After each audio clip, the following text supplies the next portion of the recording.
So, ayun na nga guys. Ito yung natapos kahapon. Tingnan nyo, malapad na. So, ayan yung natapos kahapon gawin. And doon sa kwarto. Ayan. Tapos na yan lahat dyan. And tingnan mo, nakakapaglaro na yung bata mo. So, yun yung natapos kahapon gawin. Ngayon, meron pang hindi natatapos. Etong sa kusina. Ayan. Ayan, hindi pa natatapos yung sa kusina. Next Friday na. Ayan yung doon sa may pintuan, papunta dito sa may CR. So, ang day off kasi ng asawa ko, ang day off kasi ng daddy, isa Friday pa. So, siya mag-aasikaso, syempre bibili ng mga semento. So, sabi namin, next Friday na lang, gagawin itong natitira. So, ayun, hindi ako bumaba kahapon. Kasi nga, ayun, syempre nahihiya ako, walang bantay din si baby. And, ayun, doon kami sa taas, tumambay. Talaga wala akong ginawa kahapon. Mag-asikaso lang sa taas. Ayan, nakakapaglaro na si Bibi na maayos. O, tingnan nyo. Takbo ng takbo. Abuela! Hi, this is Good morning. Good morning. Hello.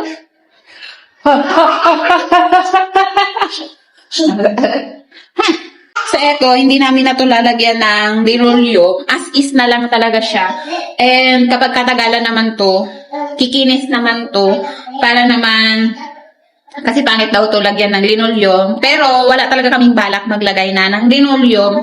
Kasi kaya namin to pinakinis para matanggal na yung linoleum namin dati. Na talaga naman, ang pangit na, butas-butas na. Tapos yung paa ng anak ko, paa ni Zoe is, ang daming kagat ng surot siguro yun or ng langgam. So, ayun, kaya pinakinis namin. So, ayun, ang gagawin ko, lilinisin ko yung dingding namin kasi nga, ang daming talsik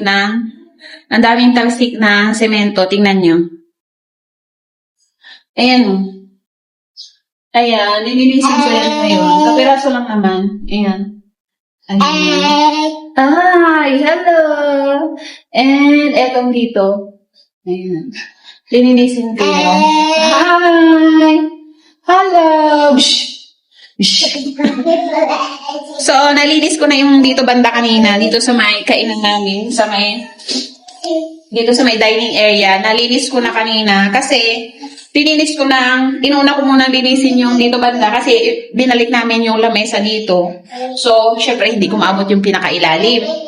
So, ngayon, konti na lang yung natitira. Yun yung linisin ko ngayon. So, I'm so happy. Kasi nga, natagal-tagal ko nang gustong ipaano to.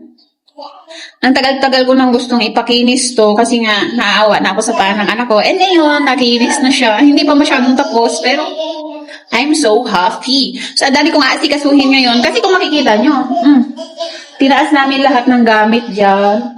Yung mga gamit namin sa labas. Ayan lang, lahat. Maglalaba ako, ang daming labahin. And ang daming gamit sa taas na ibababa ko dito. And, ayun, magsusorting ako ng mga gamit namin na hindi na ginagamit.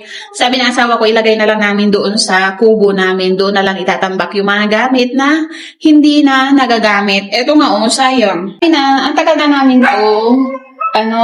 Etong air fryer na to. Nasira na siya kasi may kinain na.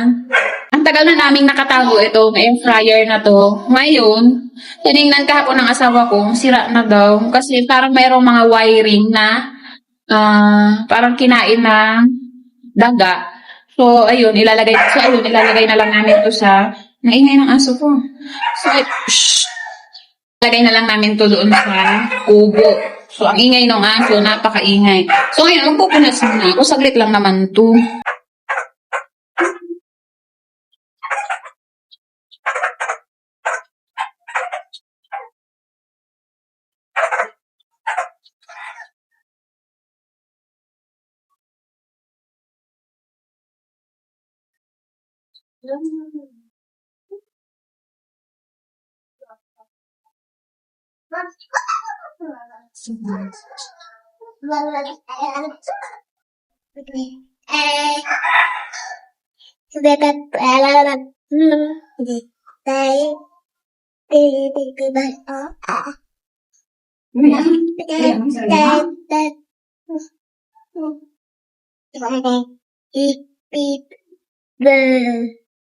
Yay!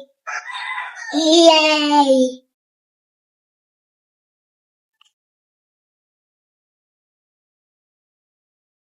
Yay! Yay!